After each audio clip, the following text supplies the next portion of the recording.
Dr.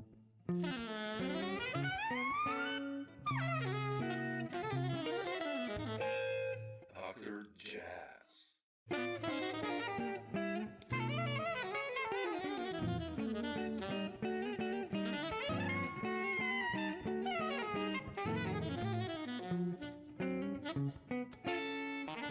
Taking the time, man. Appreciate it. Dr. Jazz.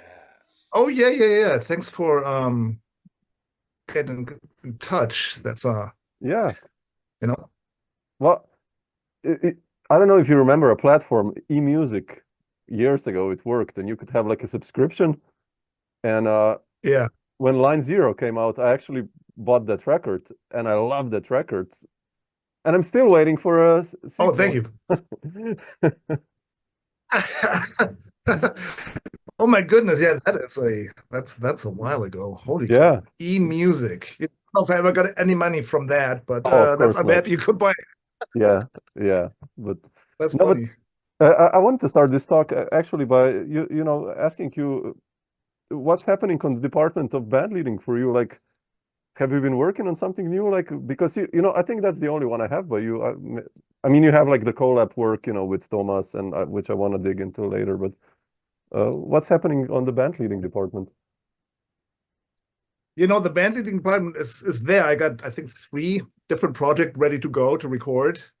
I just haven't done it yet. You know, I have some stuff sitting for 10 years here, to be honest with you. You know, Oh, that I just haven't, not that I didn't get around to do it, I just haven't kicked myself enough in the butt to actually do it, because I was thinking, oh, I might just have some other idea, or I might, you know, but you know, sometimes I'm just very I don't know if procrastinating is the right word there, but I guess it is. You know, I've just put it off a little long, but I have plenty, you know, some, if you would see my room here, a couple of folders, you know, and fantastic. we've been playing around town here and there, you know, but I just have not recorded it on, you know, like a studio recording, you know, but I definitely, you know, I didn't stop with that.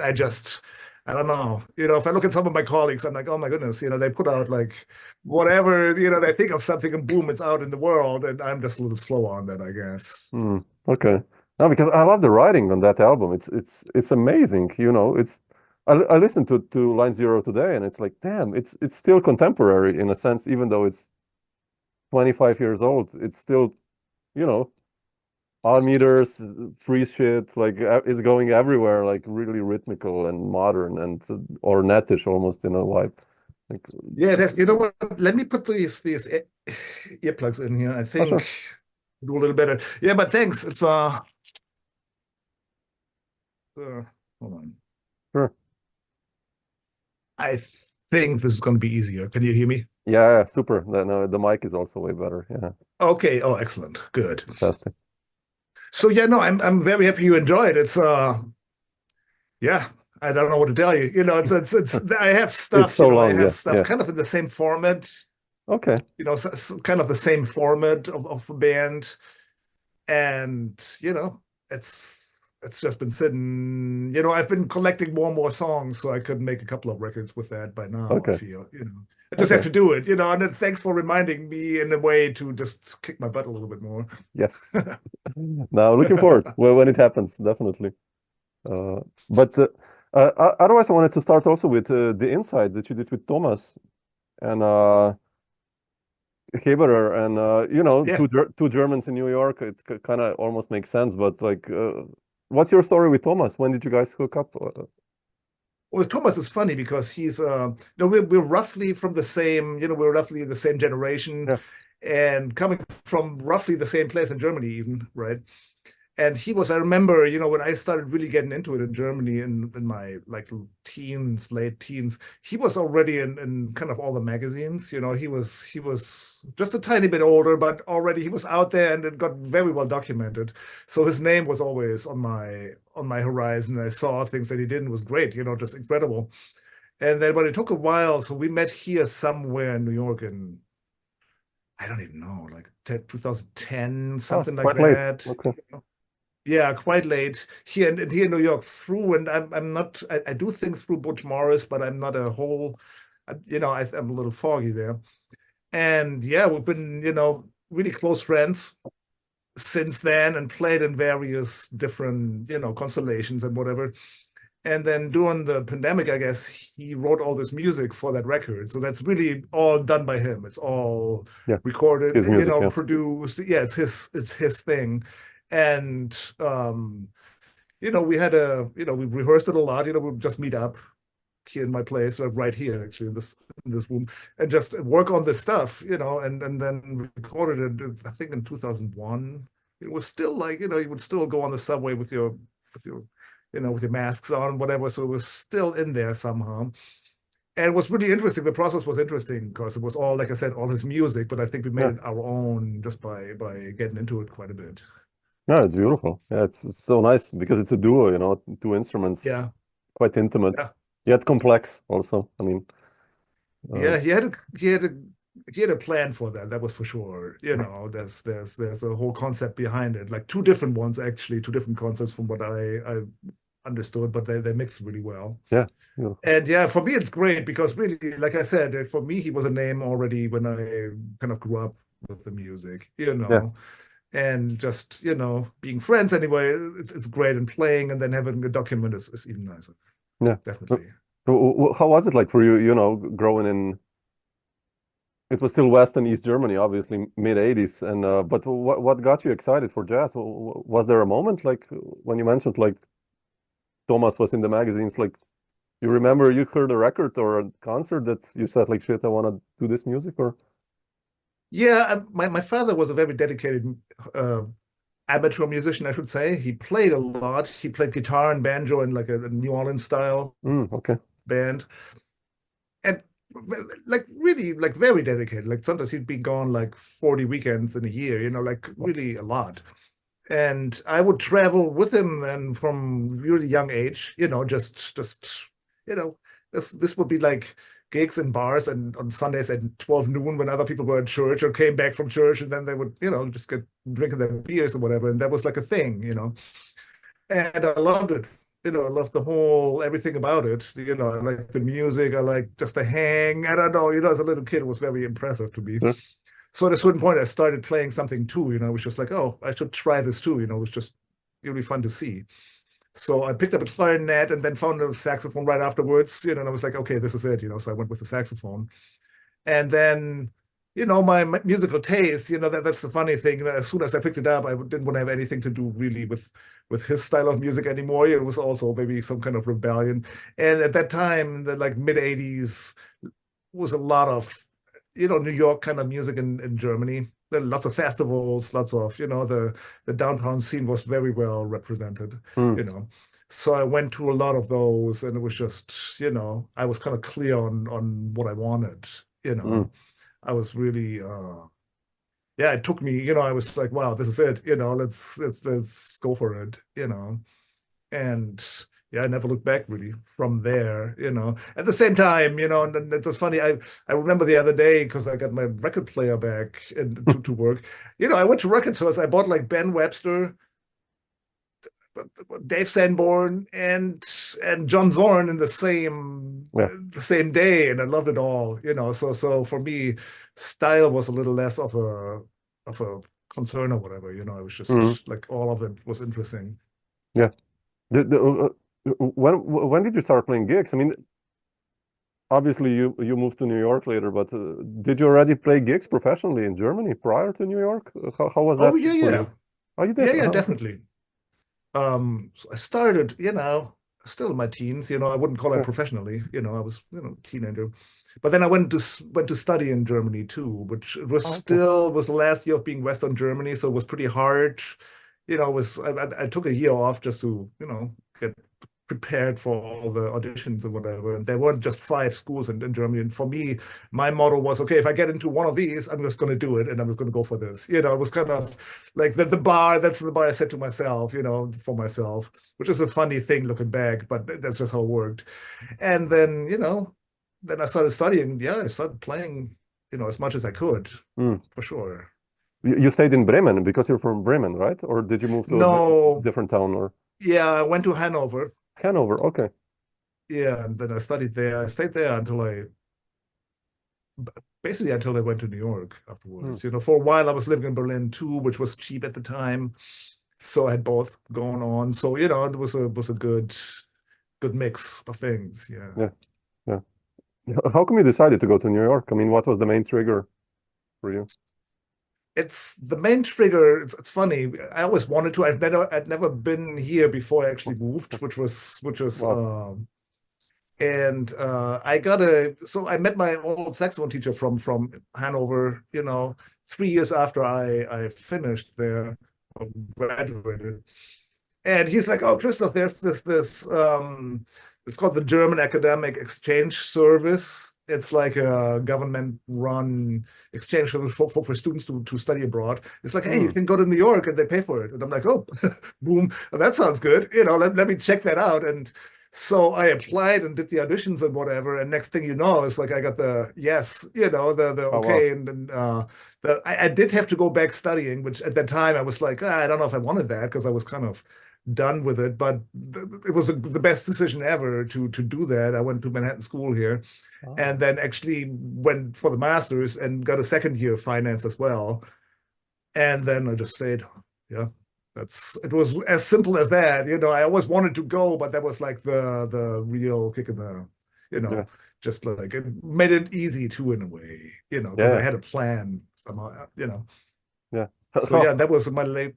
So good. Sorry. No, how was it like for you when you came, like this mid-late 90s, you know, from Germany, which was happening, but to New York, you know, which was still booming back then. The downtown scene was amazing, Yeah. and all these new players were coming. Like, what were your first impressions? I mean, It was amazing. I mean, for me, you know, I at that point when I came at very first, I just planned on 1 year, and so I went out every night, you know, just like went to all the concerts I could see, you know, all the guys. But also, you know, since I was at Manhattan School, I met right away. I met like really dedicated players that were also studying that are still all over the place right now here in New York or the world, you know. So that it was a great scene. So we started to play pretty much right away too, and it was amazing. I mean, you know, you could go. I don't know how often I was at the Knitting Factory that 1 year alone, just hanging, going to the concerts, going, you know, just meeting people. It was truly amazing. And yeah, you just see people, you know, that you know from your records or from maybe from some concerts somewhere in Germany, and they're just like right in front of you. And the majority of them of that kind of scene, they were all, you know, were open to play or to session, to jam, whatever, you know. It was really great, very welcoming in a way, you know, the opposite of what I thought really of New York. You know, I was very positively surprised. Interesting. Who were the first people you met actually musically that you connected with, that you start actually doing gigs, I mean, as well? And the first, yeah. The first, let me think. Well, the first session I played was at Manhattan School with a guitar player, Miles Okazaki. oh, You know, we wow. got there at the same time. Okay. You know, we became real good friends right there, basically the first week. You know, he was there, then Dan Weiss was there as a drummer. Okay. And yeah, I'm pretty sure that's also the first couple of gigs that we played. You know, I'm a little leaky there right now. And I had a friend through some other friends who had a steady gig at the Knitting Factory at that time. And then so after the first year, that was all completely free. I would play with him there every month too. So it was, you know, his name is Jeff Gersh. He's lots of into like guitar player. He does lots of sound stuff, lots of free stuff, but also, you know, he's a heavy metal kind of guy at the same time, you know. Yeah. So those were the very first contacts. Yeah, it makes sense. Yeah, because I wanted to ask you about Miles. You know, I have those records, Yeah. Mirror and Generations, and how you ended up on those. Now you kind of answered it in a way. Yeah. Yeah, I don't know if you want to go there now. Yeah, we're best friends since really the first week of being in New York. You know, like we both came to New York and then boom, hit it off. Yeah. How did you cope with this, with his music? You know, when I listen to those records, that's really some of the heaviest music there is out there. I mean, you know, it's if you don't have the Right. sheet music, it's hard to imagine what's happening because sometimes it goes from improvised to written, and it's all Right. this polyrhythmical, heavy stuff going on. And when I listen to you, like it sounds very comfortable what you're playing. Also on your record later, before, I mean, actually. But where does this sense for rhythm come for you, and how did you cope with Miles's music? Basically, two questions. I mean, Yeah, no, it's great questions. So I think once I found a similar interest in similar things at that time. I was still, when I was in Germany, I was heavy into listening to Steve Coleman, yeah, Dave Holland, Henry Threadgill, Tim Byrne was one yeah, of my other heroes, same pace, yeah, and that stuff is in each one in their own individual way. It plays with that kind of especially the rhythmic part a lot, the harmonic part too, in some of them, but or in every one of them, but really differently, I feel, yeah. so I was really into that, and I tried to do that in Germany too, as much as I was just practicing it and really diving into it. So that whole thing, all those Miles records that we did, that was actually the core band was a band that formed at Manhattan School at the time. So we really, in our time, this was 97 to 99, that was actually a school ensemble that we at that time luckily could put together ourselves. We got, it was Miles, it was Danny, then the bass player John Flower, who was on all the records. He's in LA now. And then Miguel Zenon is the other alto player on there. He came the second year that I was there, and I knew of him from Boston through a friend. I had met him in Boston before, and I just saw him walk through the school, and I was like, like just running up to him like the first day of his, just telling him, hey, listen, the ensembles here, you can actually choose. So, you want to be in our ensemble, kind of, And that's how that all started with those records. There's another record that never came out that we made basically right out of school, okay. But I think Miles still sitting on that. I'm not sure that we're going to come out. So yeah, so we had a language, if you listen to Miguel's music or Danny's, like any of these guys, that is very rhythmical, very involved, and it just all fit. We had really similar interests, I feel, at least in that area. They all have their other stuff going on, and it's more intricate, but the rhythmic part or the even what we were listening to, I guess, at that time, was similar, I would say, So yeah, we were all speaking the same language in a way. Yeah, definitely. Yeah. How did you become comfortable in odd meters? Like, I mean, how do you practice? Like, or did you practice, playing in 13 or 11 or whatever, especially or in Miles's music, which it's like even more complex than that. Like, how did you cope with that, or learn to play comfortable in it? It's, I would sit there with my Steve Coleman records and just try to play along. That was, at home when I really grew up. I listened to him already when I was like 16 or 17. That was already, when I was still in high school, that was already impressive to me, or even more, it was so interesting, that first record that I really remember, Mother I and forgot what Pulse? it's called. Yeah. Well, that's the one. That's the acoustic one. Then the one afterwards, the Five Elements one, where he really is that Motherland Pulse? No, that was rhythm. I mean, that's or something like that. Yeah. Yeah, not even. I forget. Maybe it was Motherland Pulse, actually. Now that I think about it, it was just. I saw them too. I saw that whole band a couple of times, and I can still not say that I understand everything that they were doing, and that's kind of hard, but. So I was practicing along with that. I had, I bought like some little sequencer for myself to just be able to practice really, with things that I would come up with. And Dave Holland things for me were, key also because amazing. they were a little easier accessible in a way, because it was so clear and it was maybe not as far out as Steve Coleman's, although I mean, it's fluid, right? All those things. So I would just play along with that a lot and then just play the melodies, try to get into the feeling somehow as far as I could explain it to myself of what was going on, right? And try to come up with my own stuff through that, of course. And, the Line Zero record, it is funny because I did that in 1999. Yeah. There's some songs in there that I wrote in Germany before I ever came to New York. Okay. So some of that stuff existed before even I came, so it was all there in a way. What meant, the time at Manhattan School, I think the composing got more interesting for me, I came up for myself with more interesting things, Yeah. So that's all in there too. It was pretty fresh out of school at that moment. How did Line Zero happen, by the way? So yeah, that's it. What's the story behind Line Zero? As another, well, it was, so it's Dan Weiss on drums, who was by that time one of my best friends already. And then I met, it was my second year there, trumpet player, Russ Johnson, who's on the record.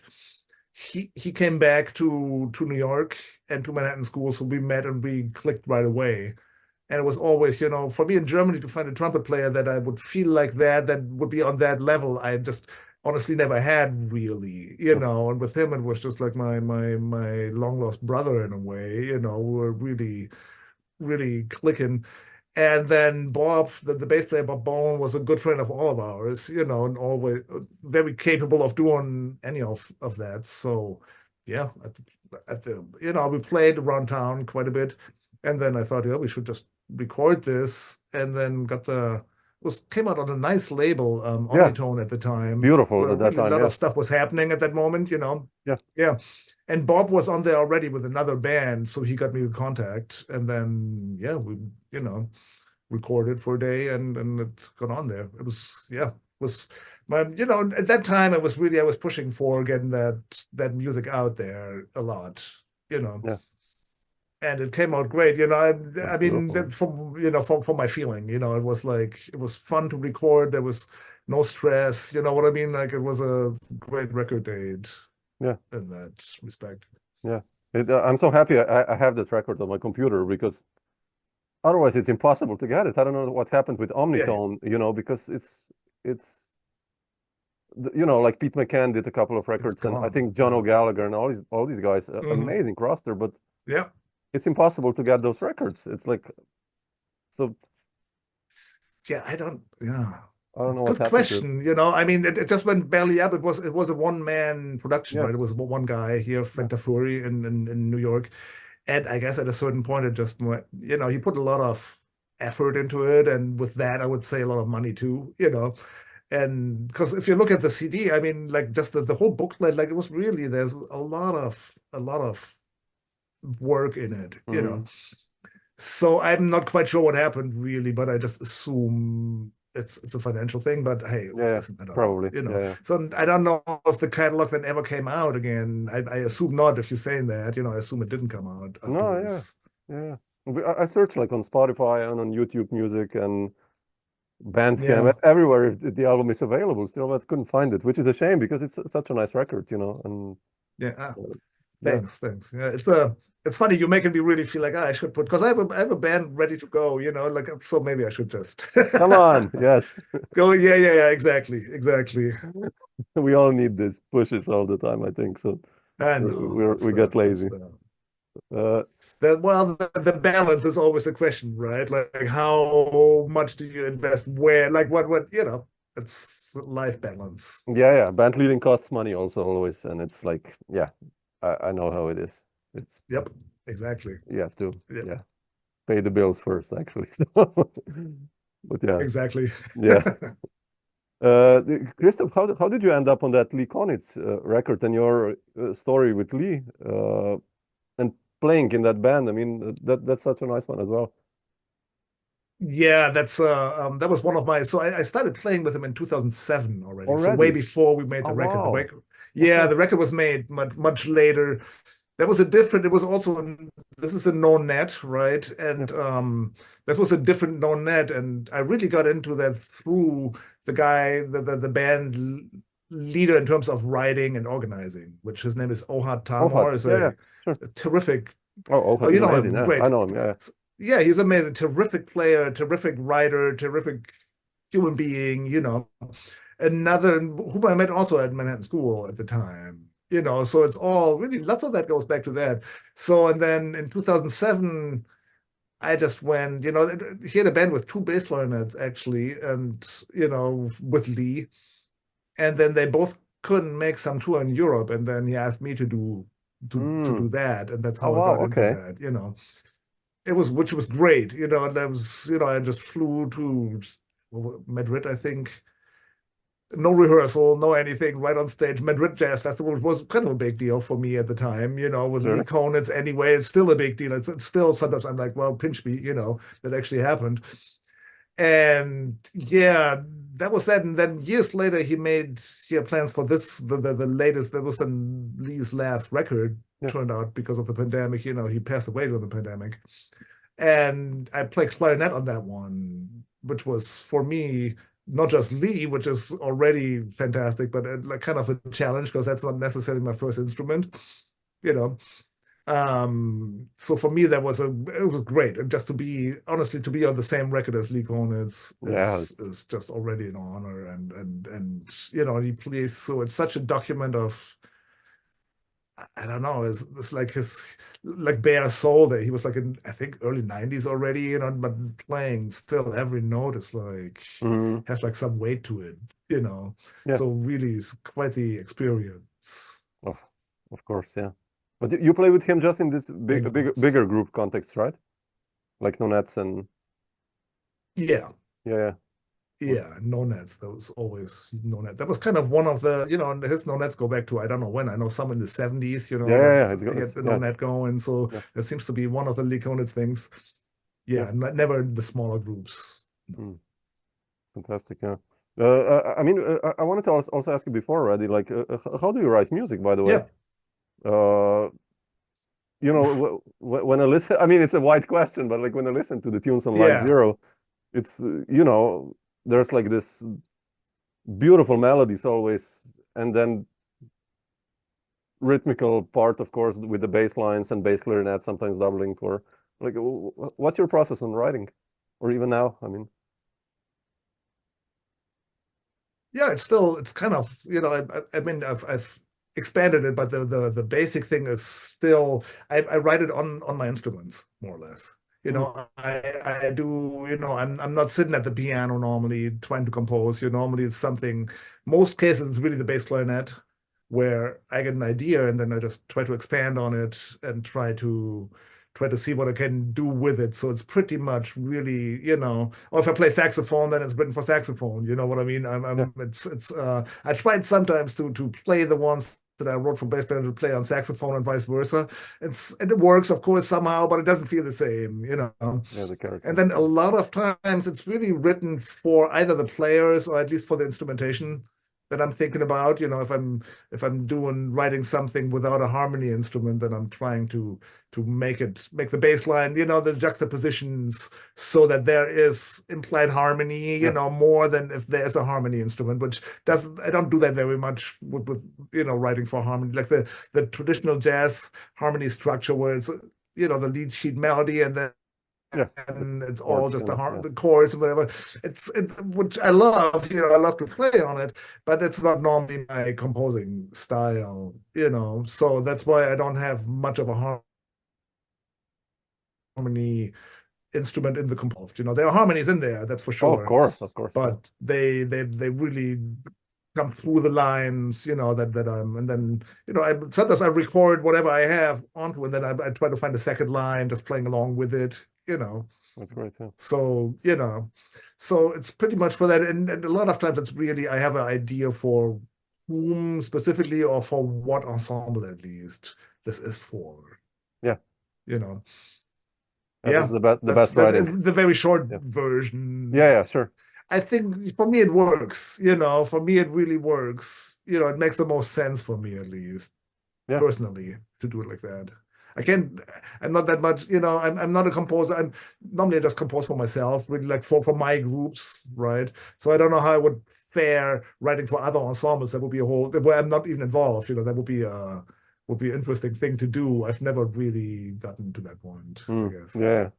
Yeah. No, but it's good already having in mind the players. I think that helps so much, It's completely different. I don't know, if you have, let's say, Kirk Knuffke or Ross Johnson, two completely different players, and obviously, they approach the story different. So it's great, to know who's gonna play it. Yeah. Yeah. And the Uh, range, all the like things you can or cannot do on certain instruments, yeah, of is course. interesting. I've learned a lot about that, just like in general, seeing how much can you push that to, how far. And it's nice if you have somebody to, let's say with Russ or with Kirk, I can just get in touch and be like, listen, is this possible? Is this not possible? Can you do it? Is this, how far can we go there? So you can push it to whatever extreme is let's say, comfortable, or with Thomas Yeah, of too, course. And yeah, I love that. I love that kind of interaction when coming up with something. Yeah, yeah. How did you hook up with Kirk also? I mean, and especially like that connection with Joe McPhee, which I love Joe. He's one of the Hmm, most underrated voices, I think, in jazz the last right. for 50 years, I guess already. Like, what's the story there? The 60s, yeah. Yeah, yeah, exactly. So that record, that was, for me, like it's another one of those pinch me moments, especially with Joe McPhee, because I'm like, big fan. So Kirk and I, we go back to, oh my goodness, also 2007 or something, when he first, and we would meet in Butch Morris's band. I was playing with Butch a Ah, lot at that time, oh, really? Oh, and wow. then Kirk would be there too. Yeah, yeah, yeah. And then Kirk would show up there, and another thing, like kind of with Russ or Miles, we'd be real good, like just hanging was just easy, like not, the music was great too, but just the hang was fun, you know what I mean? So he's one of my best friends too these days, we're Yeah. very, very tight. And we've been playing since then, like being a board. He's in my group. He would be, if I do the records now, he'd be in that, Okay. because we've been Fantastic. really closely working on stuff together. And, so we did the whole pandemic. That's another project I can maybe get into if we have the time. Oh, please. Yeah, yeah. We had a project going, but so we've been playing a lot together since the Butch times. And then, he's very prolific. He's one of those guys who, I mean, he puts out a lot, Oh, man. Yeah. and he puts out a lot of great records. I'm always thinking, oh, wow, this is pretty amazing, he's been yeah, prolific as not just as a player, writer, but also as a just getting his stuff out there. Right. And then for this record, he just called me up and was like, "Hey, can you do that?" It was with Joe McPhee and Michael Bizzio and Jay Rosen. I'm like, "Yeah, like, is that even a question?" That's so. Yeah, it was a interesting recording because it was, I was just there for 1.5 hours or something, I think, Oh, that wow. day. So it's all done in a really short amount of time. Which is great. It Oh, was that's the best. Yeah. pretty fresh, I feel. Yeah. Yeah. Yeah. So yeah, he's it's his birthday today. I have to call him later. Oh, really? We're really, really, yeah. Oh, I didn't know. Happy birthday, Kirk. We're hanging out. We had a thing. Yeah, I'll tell him. I'll tell him. And we have the same interest. He's we're both coming. He loves the blues. I love the blues. As abstract as many of these things sound sometimes, we still have that. Like, I mean, we're talking like country blues, like the simplest, down to the bone kind of blues. We're both really into that. Mm, And so and build it from there. We all found out later, of course, but yeah. there's a lot of stuff that connects us. Yeah. You mentioned you were working on something together, a new project. What was that? Yeah, well, we always do in a way, Yeah, I did one recording right now in November with through him that he's going to be on too with a I think it's Swedish bass player, Tommy. Oh my goodness, I can't believe I forget his last name now. Uh, this is kind of embarrassing because I love the guy too, and Kirk plays with him. He's quite a lot in Europe. Um, Tommy Oh, yeah. Yeah. Anderson, Tommy Anderson. Anderson, Yeah, exactly. Yeah. great, amazing bass player and composer, and he was here in New York and recorded for like, and it's going to be a larger scale thing, and I just did a thing through him, at Kirk's place we recorded actually, which was kind of fun to do for him. But yeah, the thing with Kirk, so once the pandemic hit, we were all, New York, I mean, everywhere in the world, I guess, New York, kind of one of the earlier places, just really shut down completely, Yeah. and we were all just stranded, more or less.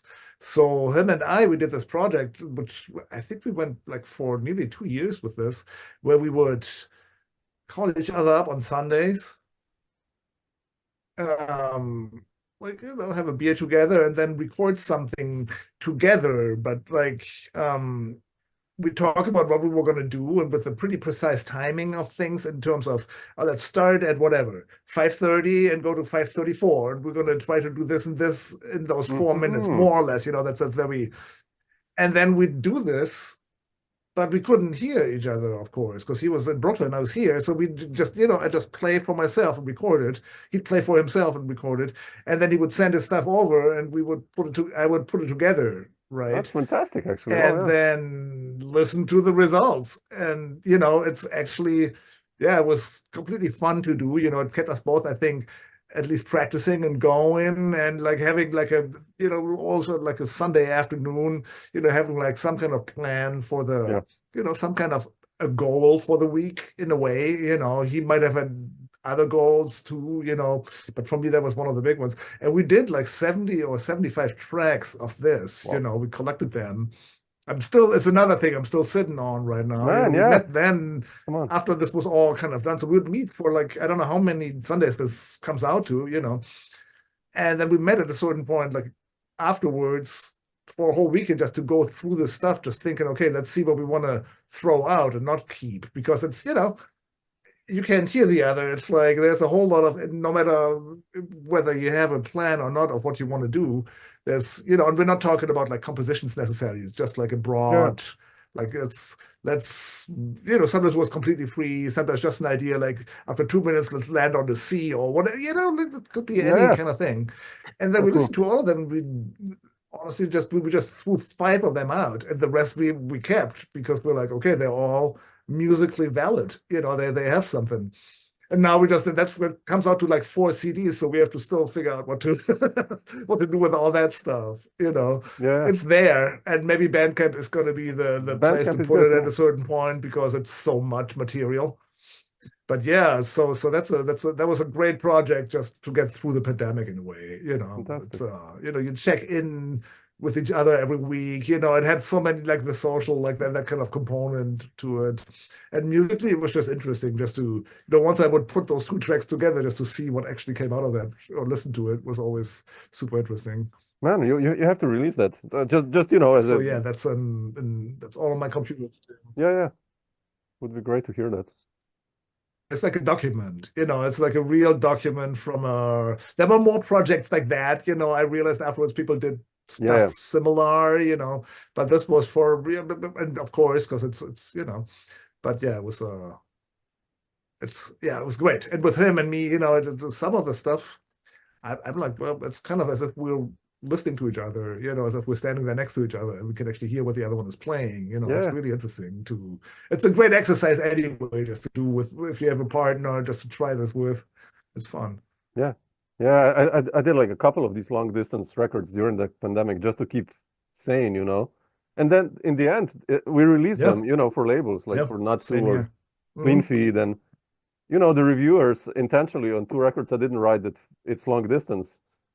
And then you read the reviews, like, the chemistry is amazing.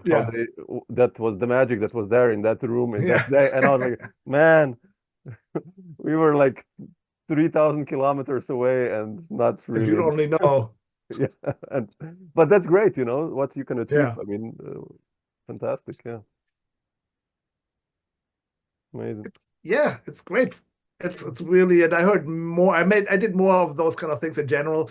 It's great if you, for me, the simple fact that we did it with Kirk, we did it exactly at the same time. And, we're not, I mean, New York, far apart, whatever you want to call that, can't hear each other, but we knew we'd do it at the exact same moment. That for me had something too, exactly. I would just imagine him standing next to me, honestly, and then play like that. That's beautiful. Yeah, that's nice. We'll have to get you have to release somehow. That. Would love to hear that. Yeah. Christoph, you mentioned Butch Morris. How did you end up on that one, and what was your experience with him? Oh man, Butch Morris. That was I knew about him way before I came to New York. I had I had um the Dave Murray records where he was on and where he would conduct. And I Yeah. knew then also about his whole conduction thing, right? And in general, I'd never seen him, but I tried similar things, that nothing touches Butch really, but just the concepts in Germany with bigger ensembles, just like Mm. just sign language kind of thing, what I assumed he would do. And then I had a friend who played in this band and I was like, oh man, you're playing in this ensemble, one of the ensembles here in New York. And I'm like, oh great, and he's like, yeah, just come to the gig and bring your horn, so, typical thing. Just went, and then I didn't know Butch, he didn't know me, but he said, hey, you can sit in, come on stage. I had no clue about a single one of his hand signs, gotta be honest with you. So I learned it like the basic ones I think I got on the gig, Sure. like on stage. I held back at first, of course, and then, and from there on, that was right around when so in 2005, I think he did it's called Black February, where he celebrated 25 years, 20 or 25 of conduction. So Mm-hmm. he had for all of February, he had a concert every night in New York City with like various ensembles. So if you would be in one ensemble on a Tuesday, you would play the next Tuesday, you know what I mean? And after that was right before, and then he wrote to me afterwards if I wanted to play in these four ensembles of his, so on 4 days. So that whole February then Oh I would wow. be playing with Butch basically every night, like 4 nights out of the week, and completely different ensembles, the typical thing with him, really interesting constellations. And, Yeah. we had the big band at the Knitting Factory, in the main space. That was kind of insane who was in there, that was, and then his thing there.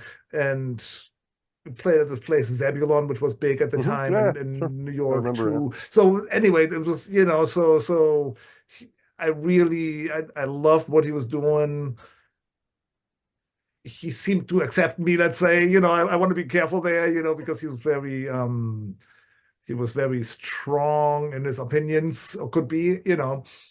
Um, and yeah, we went on from there, so until he passed, I was part of mainly of the New York part of his groups, I didn't travel with him really too much, but whatever, quite a lot in New York. So I must have played Amazing. like 100 gigs or something with Wow, him man. over the Okay, time. that's so beautiful. Amazing stuff. I mean, really the conduction, the way he would do that and what he would get together, the stuff that he heard out of whatever the musicians presented to him Mm-hmm. is amazing to this day to me, Yeah, that's amazing, man. Yeah, Butch Morris on the one hand and Lee Konitz on the other. That's Yeah. like two Yeah. extremes, but giants both, and And working they're beautiful. both, Yeah, yeah, they're giants, and they're both, they come from a school where I don't know how to say that, you couldn't bullshit, you had to be, if you couldn't fake it or you couldn't, like Butch, I mean,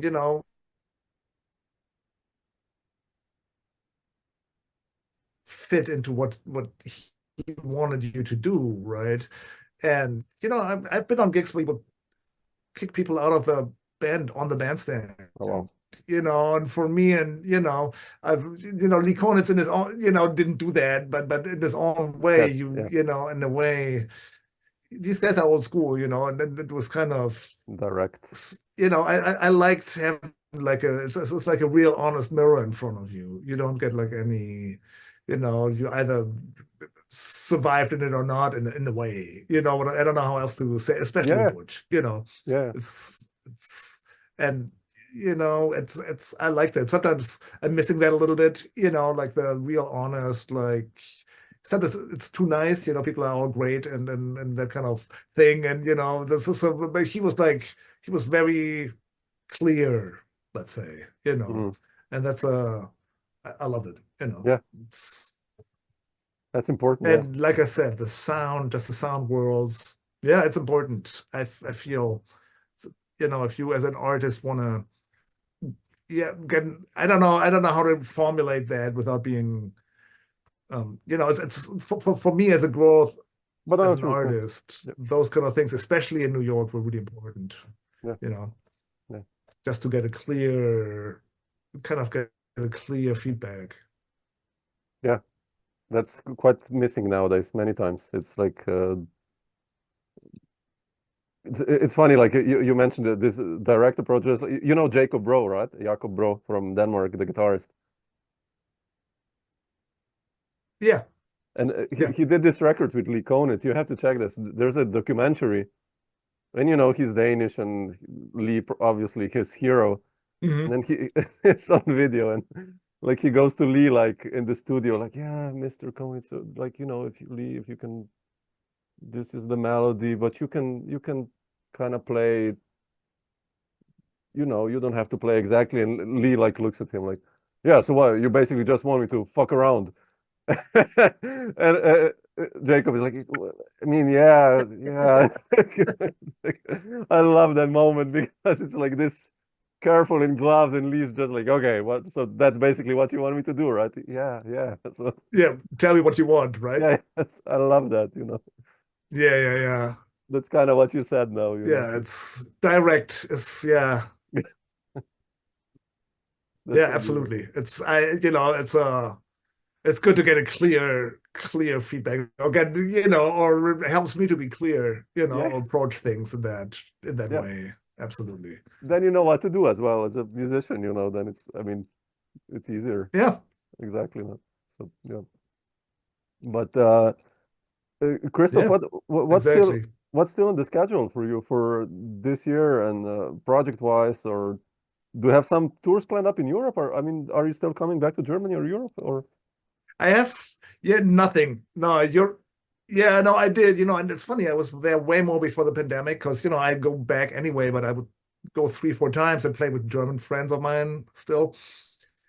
I have nothing right now in terms of Europe other than I'm going back for, family reasons. Yeah. I have a recording coming up which just really goes right down in that lane with so it's a drummer and piano player. We did a recording that came out in late March 2020. His recording, his name is Enrique Hanaine. Very interesting guy. Hanaine, he's half Mexican, I think half Lebanese, but it's American Mexican, and that record we did was with Thomas, Catherine Sikora on saxophone, and Jay Anderson on bass. Oh, beautiful. And it was unfortunately it came out right when the pandemic started, right? So it's like a deadborn child, but the music is super interesting. So he's got another one brewing right now, which we'll do, I think in June, if at all, this year, which is with Jay, and then with Thomas, and with Kirk and me. Oh, beautiful. So it's a quintet, and he plays drums on it. Yeah. I don't know how official that is, but that's what it's going to be. So that's going to be super interesting to play. And it's intricate music, it goes right back to like the rhythmically challenging, very harmonically. He's everything is based on tetrachords, which is like a concept that I guess Steve Foreman does a lot, so it's very it's very, very, and it makes a lot of sense at the same time to me. It's a musical challenge to get that together. So that's going to be fun to do. Really. And it's a band of friends, I feel, on top of that. Yeah, that's important. Yeah.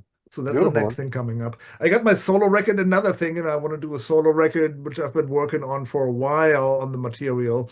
Yeah. And again, I just have to, it's exactly, you know what I'm saying. Come on. Okay, now you're like. And then there's gigs around town, that's like, But now I wanted to say in this talk, now you mentioned like. Say that one more time. You're cutting out a little bit, unfortunately, at least. Sorry. You mentioned now like there's a solo record planned for you, and a quartet maybe. So there's, we're expecting now. So you got to deliver. Good. No, thank you. No, it's all there. Trust me. It's the stuff is there. I gotta. That's it. I gotta put my foot down on the gas pedal and do it. But cool. Great, man. Christof, thanks again. I will leave you a nice, what is there, afternoon in New York now. So, but thanks for sharing some of these thoughts. Appreciate it. Beautiful. Yeah, thank you so much. Well, like I said before, thanks for inviting me, and nice to meet you. I hope we'll stay in touch somehow. Yeah, you know? yeah.